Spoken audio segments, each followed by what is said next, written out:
I'm with Mr. Tim Rebbeck. Did I say that right? You did. Yeah. Who is with the Dana-Farber Institute, and he's going to tell us a bit about the Global Health Catalyst Summit and how Dana-Farber is involved.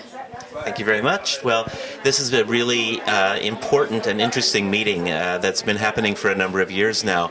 The reason this is unique is it's bringing together scientists, advocates, policymakers, people from the ministries of health, from all over the world.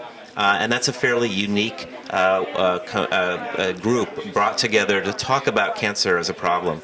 And it's not something that happens very often.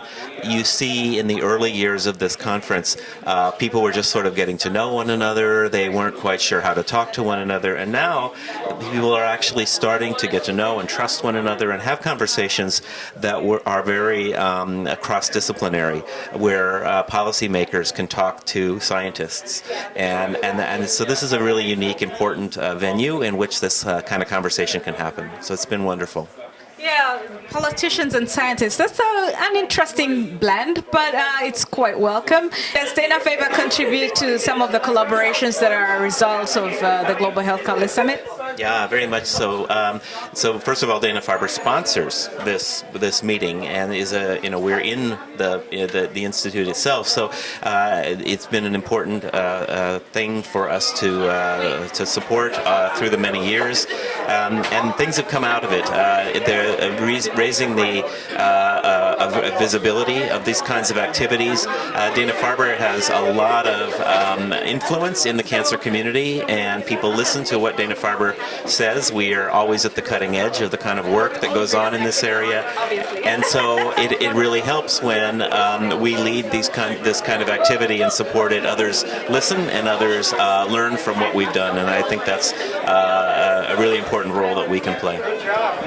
Of course, Dana-Farber goes without question. It's one of the most respected institutes in the world, but there is always something to learn from other places. What could you tell us whether you've learned anything from African processes? Oh, absolutely. I mean, I think that what we're talking, I work in Africa very closely. I've spent a good number of years working in Africa, working on prostate cancer in particular, and one of the philosophies that we live by is that we can learn from Africa, not only in terms of building collaborations and doing work that impacts Africa, but learning from the science that happens in Africa so that we can have a global impact. So things that people do in Africa research-wise can teach us how to treat cancer in Boston and anywhere else. And I think that's a philosophy we've tried to work on and use the African setting to better our science globally. You know, this is an interesting angle that this conversation has taken. I didn't know you're working in Africa, so I will be at your doorstep multiple times to learn more about your work in Africa, on Africa to You for the benefit of our viewers. Yep. So this is not going to end today, unfortunately for you.